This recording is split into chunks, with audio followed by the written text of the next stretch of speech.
여러분 만나서 반갑습니다. 오늘은 선으로 공부하는 법화경 제8 500제자 수기품에 대해서 말씀을 드리겠습니다. 본문에 들어가기 전에 종교와 그 신앙의 차이점에 대해서 좀 말씀을 드리고 본문을 들어가기로 하겠습니다. 제가 일전에도 말씀을 드렸지만은 종교라고 하는 것은 원래는 불교 용어라고 얘기를 했습니다. 원래는 근본에 대한 가르침, 깨달음을 우리가 종교 이렇게 얘기를 했고, 또 신앙이라고 하는 것은 우리가 현상세계의 가르침, 현상세계에서 내가 있고 네가 있고 저 밖에 어떤 흠숭한 존재가 있어서 그 흠숭한 존재를 믿고 따르고 의지하고 기도하고 하는 것을 신앙 이렇게 말할 수가 있습니다.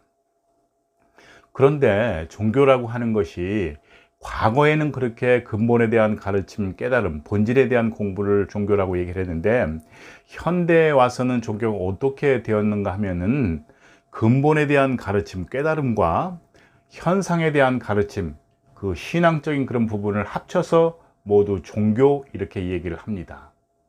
그러니까 신앙생활을 열심히 하는 분도 종교생활을 한다 이렇게 말씀을 드릴 수가 있고, 또 근본에 대한 가르침, 깨달음에 대한 공부를 선공부를 열심히 하는 분도 종교 생활을 하고 있는 것이다 이렇게 말씀을 드릴 수가 있습니다. 그런데 제가 왜 이런 말씀을 드리는가 하면은 우리가 이제 선으로 공부하는 법화경이라고 하는 경전이 그 전반부에는 부처님께서 해삼귀일, 성문도 아니요 연각도 아니요 보살도 아니다, 오직 이것뿐이다, 오직 일부승이다 이렇게 말씀을 하시면서 아주 최상승의 선을 말씀을 하십니다.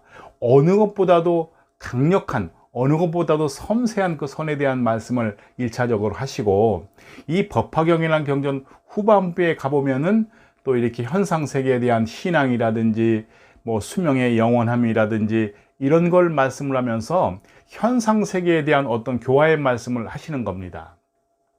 그래서 우리가 이제 대승불교의 이제 꽃이다. 그 법화경은 대승불교의 꽃이고 경전의 모든 경전의 왕이다 이렇게 말씀을 드리는 것이 부처님께서 선에 대한 근본에 대한 말씀을 하신 것이 아니라 또 우리가 그 살아가는 현상세계에 대한 것도 말씀을 하시고 그거에 대한 어떤 신앙적인 부분도 말씀을 하셨기 때문에 우주의 전체 대중을 아울러서 이렇게 교화하고 공부하는 그런 어떤 경이기 때문에 경전의 왕이다, 경전의 꽃이다 이렇게 말씀을 드릴 수가 있는 것입니다.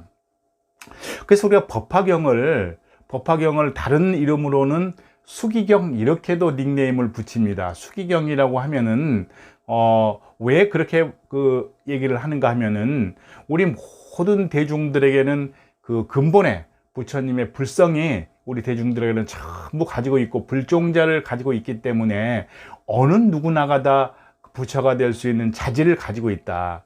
그래서 경전의 그 내용에도 보면은 이와 같이 점차로 수기학원을 내가 장차 멸도한 뒤에는 누구든지 반드시 성불하리니. 그러니까 내가 수기를 이렇게 주지 않아도 여러분들은 우리 생명체는 어느 누구나가 다 불종자를 가지고 있고 불성을 가지고 있고 공해자리 있기 때문에 어느 누구나가 다 성불을 할 것이다. 이미 성불을 했다. 이렇게 부처님께서는 말씀을 하시는 겁니다. 근데 우리가 이제 부처님께서 우리에게 수기를 주시는 것은 아직은 수기받는 제자들이 완전한 그런 어떤 그 형성된 제자들이 아니니까 그 제자들에게 어떤 확신을 주고 너희들도 부처가 될 수 있다는 확신을 주면서 그렇게 수기를 하는 장면이 나옵니다.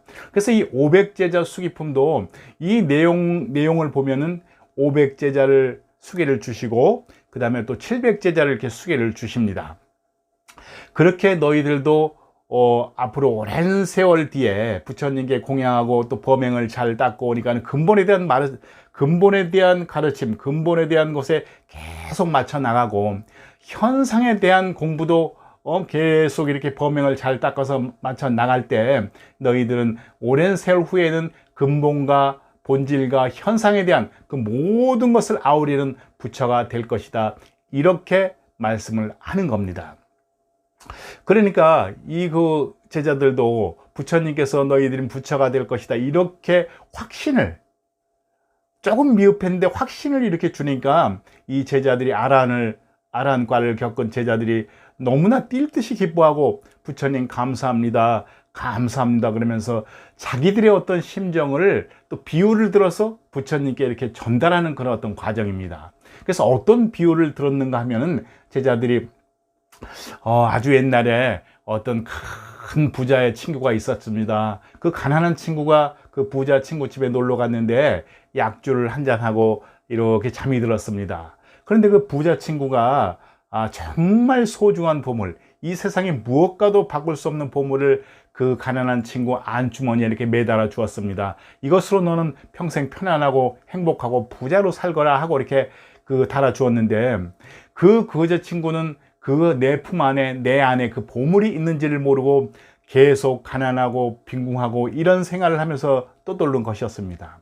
그래서 이 나중에 그 친구들끼리 이렇게 만나 보니까 그 가난한 친구가 아직도 빈궁한 생활을 하고 있는 것을 보고 그 부자 친구가, 아니 여보기 친구, 어떻게 자네는 아직까지도 그런 생활을 하고 있는가? 내가 자네 안주머니에 이렇게 정말 귀중한 보물을 이렇게 달아주었는데 그것만 있으면 너는 평생 편안하고 안전하고 안락하게 살아갈 것인데 어찌 그렇게 되었는가 하고 말을 했더니 그 가난한 친구가 그제서야 그 보물을 보고 정말 기뻐하고 행복하고 편안하게 사는 것입니다. 이렇게 비유를 들었습니다. 그 보물은 부처님께서 우리에게 말씀하시는 불성, 우리의 근본에, 우리 안에 이미 우리가 깨달아 있는 불성, 불종자, 그것을 말씀을 하는 것입니다.